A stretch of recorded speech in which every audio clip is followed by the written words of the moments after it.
అంటే బీజేపీకి అక్కడ ఇప్పట్లో బీజేపీ అక్కడ పుంజుకునే అవకాశం కనిపించలేదు. కొత్తగా వచ్చిన ఒక లోకల్ పార్టీ ప్రభంజనం సృష్టించిందంటే తమిళనాడు ప్రజలు ఇంకా బీజేపీ వైపు ఆలోచనలో లేరు, బీజేపీ గురించి ఆలోచించట్లేదు అనిపించట్లేదు మీకు? అట్లేం లేదు సార్. ఎందుకంటే అసలు అక్కడ అసలు తమిళనాడులో బీజేపీ అనేది కనుసనలో కూడా లేని టైంలో నుంచి మేము ఇప్పుడు బీజేపీని ఒక 3, 4, 5 స్థానాలకి తీసుకొస్తాం స్టార్ట్ చేసాం. 2-3 చోట్ల ఉన్నట్టున్నారు. అదే చెప్తున్నాను నేను ఇప్పుడు ఏమంటున్నా అంటే వన్స్ మాదొక మెల్లిమెల్లిగా మేము ఇప్పుడు బేబీ స్టెప్స్ తీసుకుంటాం, కానీ ఆ బేబీ స్టెప్స్ కాస్త జెయింట్ లీప్స్ అవుతాయి. నెక్స్ట్ ఆ జెయింట్ లీప్స్ కాస్త నెక్స్ట్ గవర్నమెంట్ ఫామ్ చేస్తుంది. This is the pattern of BJP. మీరు ఎప్పుడైనా మా చరిత్ర చూసుకుంటే, సో మీరు తమిళనాడులో ఇప్పుడు ఒక కొత్త పార్టీ వచ్చిందని బీజేపీ తగ్గిపోయిందా ఇంకా లేదా అనుకుంటే మాత్రం మీరు తప్పుటడుగు వేసినట్టే పాలిటిక్స్లో. ఎందుకంటే ఎవరిని మింగైపోతున్నారు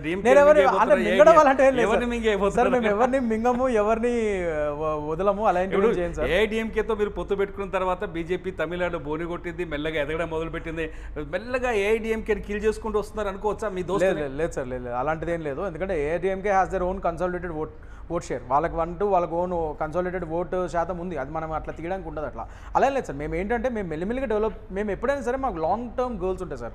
అంటే మా యొక్క గోల్స్ అని ఎప్పుడైనా సరే ఎయిమ్స్ కానీ ఎట్లయినా మేము ఎదుగుదాం అనుకుంటే పార్టీ పరంగా మేము లాంగ్ టర్మ్గా ఆలోచిస్తాం. అందుకనే కదా ఇవాళ రోజు మేము జాగ్రత్తగా దాని ప్రకారంగా మేము వర్క్ చేసుకుంటూ వెళ్తాం. మీరు ఎప్పుడైనా వేరే పార్టీలకి మా పార్టీలకి డిఫరెన్స్ చూస్తే అవి కేవలం ఎలక్షన్స్ ముందు 2-3 నెలల ముందు పనిచేయడం స్టార్ట్ చేస్తాయి. కానీ ఒక బీజేపీ కార్యకర్త బీజేపీలో 365 రోజులు ఎలక్షన్స్ పరంగా పనిచేస్తూ ఉంటాడు అండ్ గవర్నమెంట్ పరంగా పాలసీ మీద గవర్నమెంట్ పనిచేస్తూ ఉంటుంది. మేము ఎప్పుడూ ఒక పని మాంత్రికుల్లాగా పని చేస్తూనే ఉంటాం.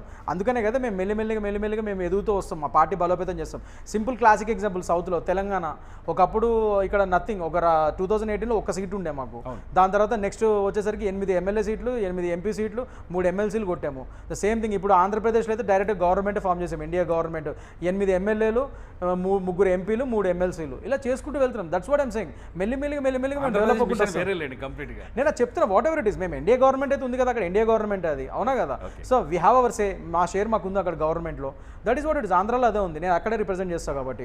అండ్ నెక్స్ట్ తెలంగాణలో కూడా నేను చెప్పినట్టు ఓటు శాతం 30% పెంచుకున్నాం. 7% 2018 నుంచి 30 వరకు తీసుకొచ్చాం మేము ఓటు శాతం. ఇంకా నెక్స్ట్ మీరే ఆలోచించుకోండి, ఇంకా నెక్స్ట్ ఎంత పెరుగుతుంది అది తెలంగాణలో. ఆల్రెడీ సౌత్లో బోని మేము చాలా గట్టిగానే ఉన్నాం మేము. ఇప్పుడు జిహెచ్ఎంసీ ఎలక్షన్స్లో కూడా నెక్స్ట్ తెలంగాణలో మీరు చూస్తారు ఆ విషయం. సేయింగ్ దాట్ కేరళలో ఆల్రెడీ మేము మేయర్ స్థానాన్ని కొట్టాము, తిరువనంతపురం మేయర్ స్థానం మాదే. కేరళలో కూడా ఇప్పుడు బోనీ చేసాము, మెల్లిమెల్లిగా 2-3 స్థానాలు గెలుచుకున్నాము. నెక్స్ట్ అది కూడా మేము ఓట్ షేర్ పెంచుకుంటాము. Tamil Nadu same story. ఎన్ని పార్టీలు వచ్చినా ఏమొచ్చినా లాస్ట్కి అంటే బీజేపీ కలిసే వస్తారని మేము అనుకుంటున్నాం. బీజేపీ తమిళనాడులో విజయ్ సింగిల్ లార్జెస్ట్ పార్టీగా అవతరించాడు. విజయ్కి సీఎం అయ్యే అవకాశాలు చాలా, ఒకే మొదటి దెబ్బకే సీఎం అయ్యే అవకాశం చాలా స్పష్టంగా కనిపిస్తుంది. ఎలా చూస్తుంది తమిళనాడు బీజేపీ విజయాన్ని ఎలా చూస్తున్నారు? అంటే ఒకటి సార్, నేను చెప్పినట్టు ఇందాక ఒక నేరేటివ్ బిల్డ్ అయింది ఆయనకి. అంటే అక్కడ ఉన్న రూలింగ్ గవర్నమెంట్ డిఎంకే ఆయనని చాలా బాధలు పెడుతుంది. సో ఆయనకి బేసికలీ ఫ్యాన్ ఫాలోయింగ్ ఉంది, యూత్లో ఫాలోయింగ్ ఉంది, పెద్ద స్టార్ విషయమే. అదే అంటారు. అందుకే యూత్ కూడా ఈసారి మీరు చూస్తే చాలా గట్టిగా ఓటింగ్ చేశారు ఆయనకి. అదొక సింపతి ఓటింగ్ పడింది ఆయనకి. అంటే మా హీరోని వీళ్ళు బాధలు పెడుతున్నారు అన్న ఒక నేరేటివ్ కూడా అక్కడ బాగానే బిల్డప్ అయింది. ఆ రూలింగ్ గవర్నమెంట్ మీద కోపం వచ్చింది. అందుకే ఇవాళ రోజు మీరు చూస్తే ఎంకే స్టాలిన్ గారు డైరెక్ట్గా ఆయన కాన్స్టిట్యూన్సీలో ఓడిపోయిన ఉదంతం.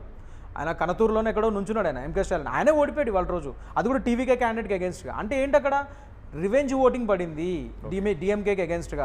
అది విజయ్ కొల్లగొట్టగలిగాడు. ఎందుకంటే విజయ్కి ఆ నేరేటివ్ బిల్డ్ అయింది. ఏంటంటే ఈయన ఒక రియల్ లైఫ్లో కూడా ఒక పెద్ద హీరో, ఆయన మా గవర్నమెంట్ ఫైట్ ఎన్నో కష్టాలు పెడుతుంది, ఆయన కూడా అతను నిలదొక్కున్నాడు. ఈ టైప్లో నేరేటివ్ బిల్డ్ అయింది. సో దానివల్ల కొద్దిగా సింపతి ఓటింగ్ గట్టిగా పడింది అనేది నా నమ్మకం. ఇది నా పర్సనల్ ఒపీనియన్.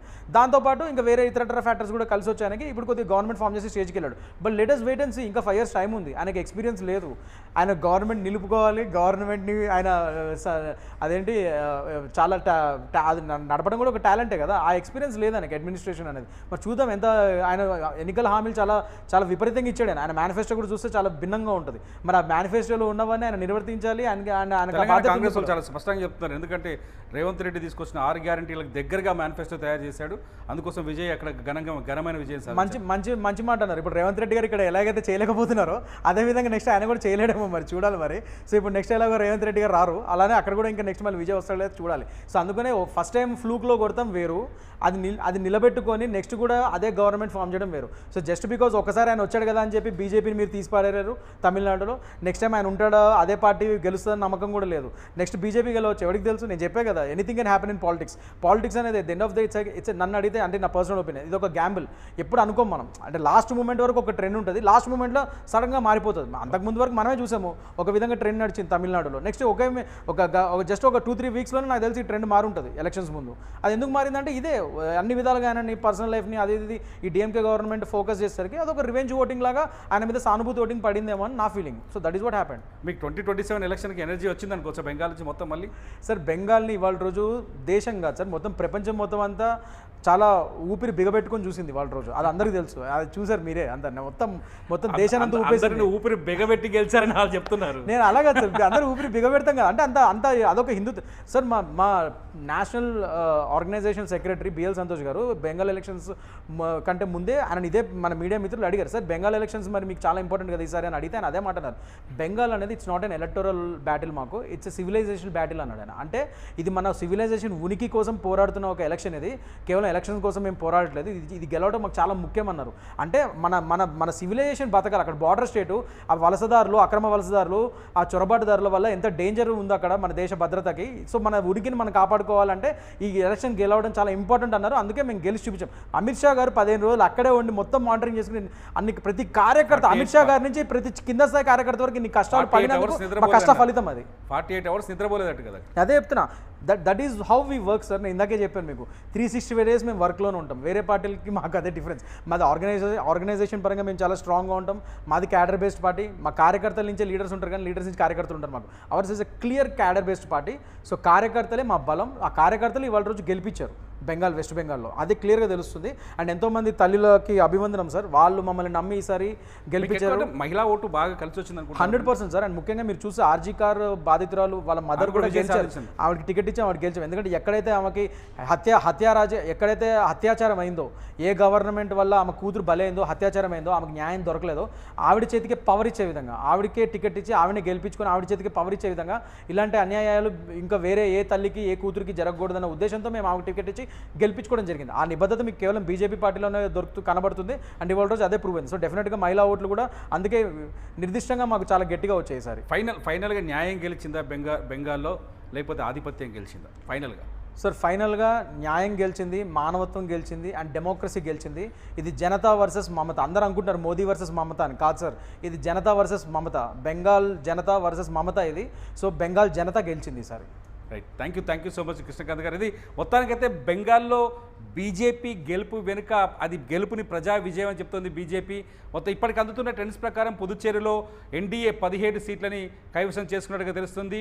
అట్లాగే అస్సాంకి వస్తే ఎన్డీఏకి బీజేపీకి 102, కాంగ్రెస్కి 21, ఏఐయుడిఎఫ్కి 2 సీట్లు కనిపిస్తున్నాయి. తమిళనాడుకు వచ్చేసరికి డిఎంకేకి 75 సీట్ల దగ్గర డిఎంకే కనిపిస్తుంది, ఏఐడిఎంకే 52 సీట్ల దగ్గర కనిపిస్తుంది. టీవీకే మళ్ళీ 107కి వచ్చింది 110 దగ్గర నుంచి.